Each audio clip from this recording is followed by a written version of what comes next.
This episode is brought to you by the Makeover guys. So if your units have just VP'd and you're looking for services to furnish your property, do check out the Makeover guys because they work very fast. They'll complete your property within 30 working days and they have a very high rental rate if the unit you bought is for investment purposes. Well, we do serve customers for own stay purposes as well, but the processes will be different. Anyway, do check out the website to get instant quotation, and please remember to use the promo code Sean Tan Makeover 22, Sean Tan Makeover 22 for extra perks and discounts. Back to the podcast. What's up guys, this is Sean and welcome back to the Heng podcast, and today we will answer a question from email. This is from Mr. L. Hi Sean, I am writing this email to seek your advice in the difficult situation I have encountered just recently. I am 30 years old this year, living with my parents in a lovely terrace house in KL. My dad have just passed away right before CNY, and now I am left stumbled with a big surprise he have left us with. According to his will, he have passed the ownership of a shop lot in Bukit Beruntung to his current housewife, my mom. We have not heard full details of this shop lot unit until he passed away recently, and we think it was because he was ashamed of this failed property investment. In Chinese term, Mo Ngan Tai. In accordance to the lawyer, he had purchased this double-story unit in year 2005 way above market rate. The loan was all cleared off, but the area is pretty much undeveloped after 20 years, and the rental rates we last heard from agent is fetching around 1,000 a month. What left us surprised was the shop lot have outstanding of Cukai Pintu and Cukai Tanah for the past 20 years, and the total amount is around 50,000. Moreover, the unit was left unattended since he acquired the property. Last week we checked, the shop lot was unlocked and everything worthy was salvaged. Now, we are left with a few hard choices. Number 1, cut loss and dispose at way below market price. 2, renovate nicely and sell at market price, maybe with slight premium. 3, renovate and rent out. Rental can be additional pension fund for mom. As the kids all have our own commitments, we are trying our best to clear out the outstanding fees using our life savings. Sadly, that would mean the renovation fund later will be forked out mostly from my dad's life insurance payout, 100,000 in total, or we try to refinance the shop lot. The insurance payout was supposed to be spent into low-risk investments such as ASM to generate additional pocket money for my mom for her remaining years. As of refinancing, we are afraid it would take extra toll on our family monthly expenses if the unit left vacant for extended period of time after renovation is completed. My mom is turning 60 this year and have a little fixed income from her part-time babysitting job. I have been covering the home expenses so far, TMB, Unify, Maxis, Shabas, but also I have plans to move out with my fiancé this year, so I am now stuck with making hard decisions in life.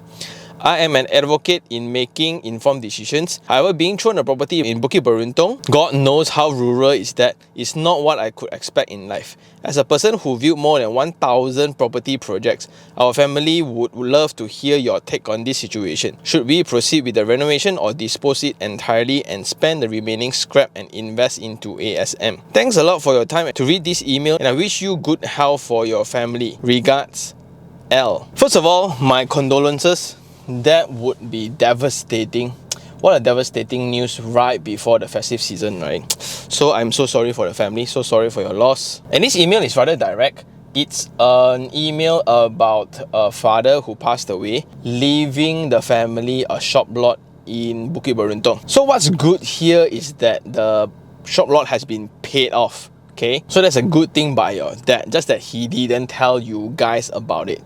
So this is the main inspiration why I'm doing this channel with all my heart, because one bad move within property investment, right, it takes a very long time to recover from it, and the chances of overcoming it, right, will actually leave a very deep scar within, and most of us will have a very tough time to restart again. But I'm very happy to hear that you're a very big fan of informed decisions. That's the goal of the channel, to have everybody make informed decisions and take calculated risks. And part of making informed decisions, right, the crucial ingredient to that will be information. So now, when you give me the hard choices, right? Number 1, cut loss and dispose below market price. Number 2, renovate nicely and sell at market price. Number 3, renovate and rent out, right? Few things here.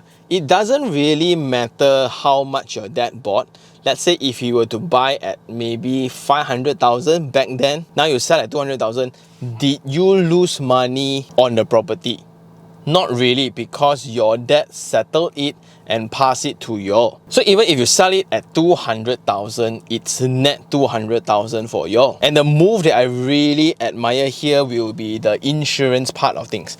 This is not an insurance channel, but I always advocate that before we start investing, it's very important that we have the sufficient emergency fund, preferably 3 to 6 months, and that depends whether are you single or are you married with children, right? The second one will be the sufficient amount of insurance. This includes accident, medical, and life, because as we invest more and more, right, the more commitments we will have as well. If anything happened to us, right, we are not passing down assets, actually we are passing down debts, which is very irresponsible. A lot of people will try to cut costs in save money by surrendering their policies, especially the MRTA and the MLTA. I would suggest to do so only if you have sufficient life insurance to cover your behind. If not, right, it's going to be very burdenful for the family. Imagine this. Imagine if this particular father still have 700,000 in debt, right, and suddenly something happened without insurance. The banks are going to chase after the next of kin or whoever that is the new owner of the property. Then suddenly, right, the old man not around already, and now I need to pay 3,000 a month for the property that I don't even know exists. Walao, cannot like that mah. But if you were to cover yourself with sufficient coverage, this is when things get really interesting. Like how people are able to gear so much in terms of commitment, right? Like for example, 1, 2, 3, 4, 5 properties. If all loans are covered with MRTA or MLTA, or this particular person is well advised in terms of coverage, anything happen, right, the next of kin will receive 5 assets paid up totally. Of course, they will still be very devastated, they will still be very sad as their loved one left them. Well, at least he or she can live in peace, because now the next of kin will have sufficient coverage, and whatever previous sacrifice done are all justified. So this is an advice for everybody who's going to start their journey in property investment. Do have savings, do get yourself covered. So back to the shop lot, right? It was undeveloped 20 years ago, yes, and this Bukit Beruntung thing has been a very hot topic last time. It was forecasted to be the location of the next international airport of that time before it was shifted to Sepang, and there were a lot of government initiative being directed over to that direction. Just imagine back then, before all the social media was around, there was already hype about rumors, about news, about which location is going to be the next hot topic. Unfortunately, not only Al's father, a lot of people got their hands burned in that particular area lah. So dear Al, a few things that you need to check out first. First of all, what's the market price of the shop lot? Let's check it out right now. So this is at Jalan Adenium, 538,000. Got one is a corner lot. This is 800,000. Some 350,000, 600,000. So I take an average, okay? So I just take an average is around 600,000. So assuming 600,000 will be the market price, but as you mentioned, the condition of the property is very bad. So let's cut down a little bit. So let's say it's 500,000, okay? 500,000, the monthly rent advised by the agent is 1,000. And let's check again. Bukit Beruntung shop for rent. Okay, so here got some 900, got some 2,000, got some 5,000. So it depends on the location, I guess. And this is the situation. Like when you listen to agent, right, may I suggest to check multiple sources, like multiple agents. Some say 1,000, some say 2,000, some say 5,000 here. So do check. Okay, let's just assume the agent is telling the truth. 1,000. Then the next data point to check will be the renovation price. How much is the renovation required? Because for shop lots, right, technically you don't have to do much as long as it's functional, which means you barely need to restore it to its original condition. And that's the thing about commercial unit that a lot of investors actually like. They are not like residential properties where you furnish them nice, right? People will rent from you. It's not like that. Instead, it should be always restored to its original condition, where you have the grill, where you have the roller shutter, where you have the windows all intact, electrical wiring all in place, water meter all in place, roof not leaking, gao dim. Because technically the tenants should be more kanchiong about the unit than you. Ultimately, they are running a business. Okay, and that's the benefit of why a lot of property investors prefer commercial and industrial units. They barely need to do any maintenance to their investment asset. No problem at all.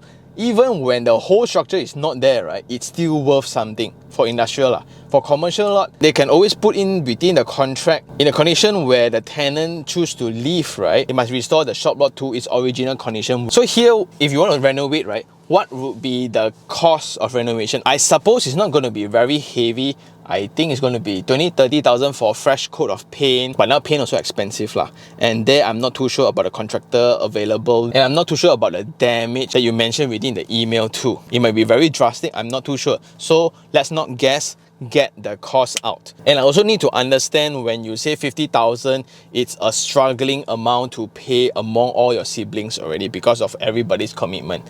So if 50,000 is already painful, 30,000 is going to be worse. And you put in 30,000 plus 50,000, right? 80,000, so that you can get 1,000 back every month as a passive income to your mom.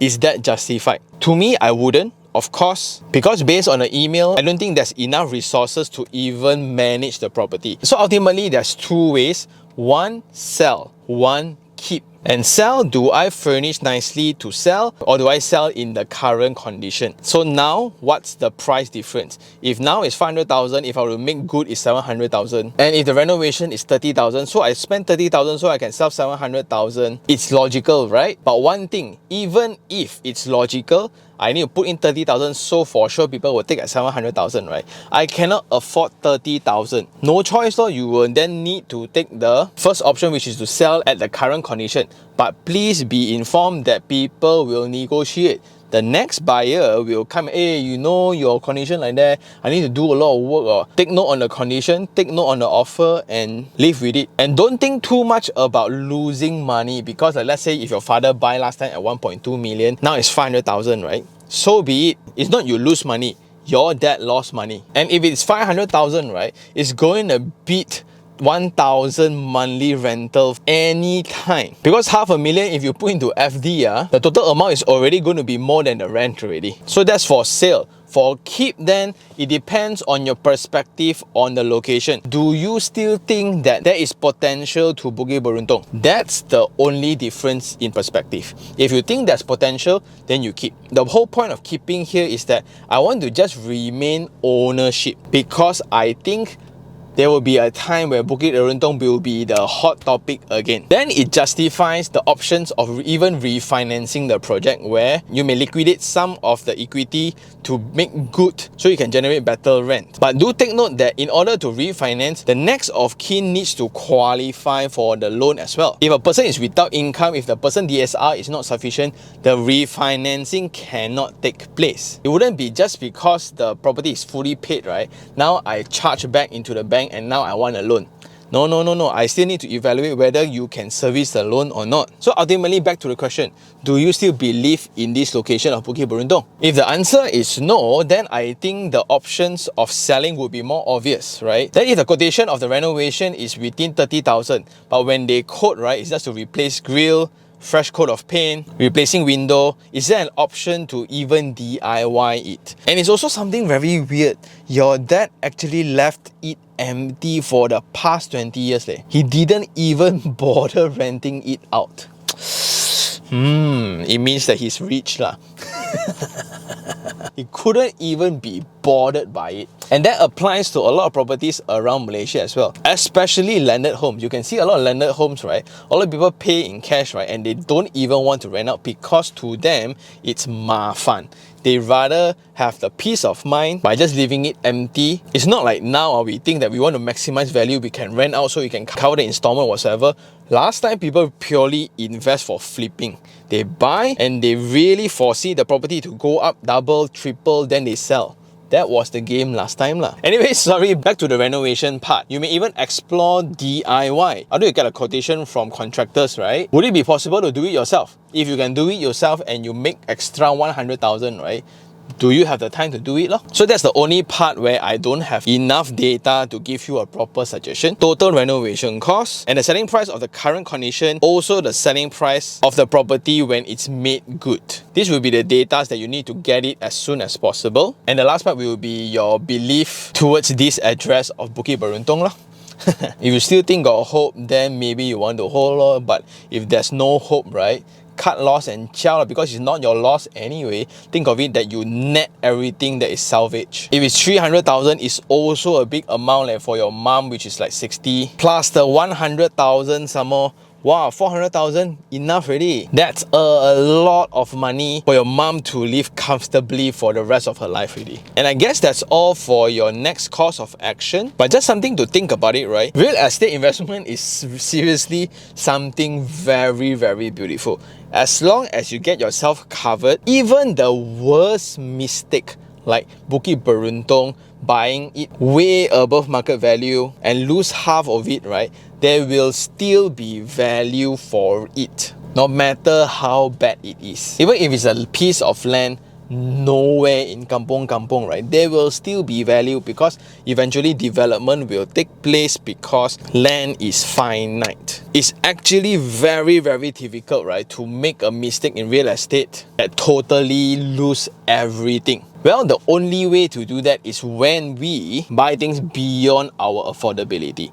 If we choose to foresee that this occasion is going to be the next hype, I buy, now I will sure make money. So I borrow people's name, I fake my documents so that I can buy this in order to get a piece of the profit, right? This then will be very, very dangerous because this will wipe you out because you buy things that is beyond your affordability. If you can afford to buy a property at 1.2 million, right? Like your dad here, he finished pay up already, he chose to ignore it for past 20 years, now still get value for the family because the loan is fully paid and he covered himself with insurance. Very responsible guy. Nothing to be ashamed of the decision, because now I have a lot of audiences who is betting on the future capital appreciation to justify the scams or fraud they are trying to execute right now. So that's a big no-no. Anyway, thank you very much, Elle, for sharing your story. Again, my condolences. I hope all the best for the family. And it's also something very important to ask your other half, right? Like husband and wife who are watching, right? Hey, you got any hidden assets you're not telling us or not? What a conversation to have. And I guess that's all for this episode. For those who still have any questions regarding real estate, do just email me at taniherng@gmail.com, or you can just DM me on Instagram, iherng, and I will see you guys on the next one. Ciao.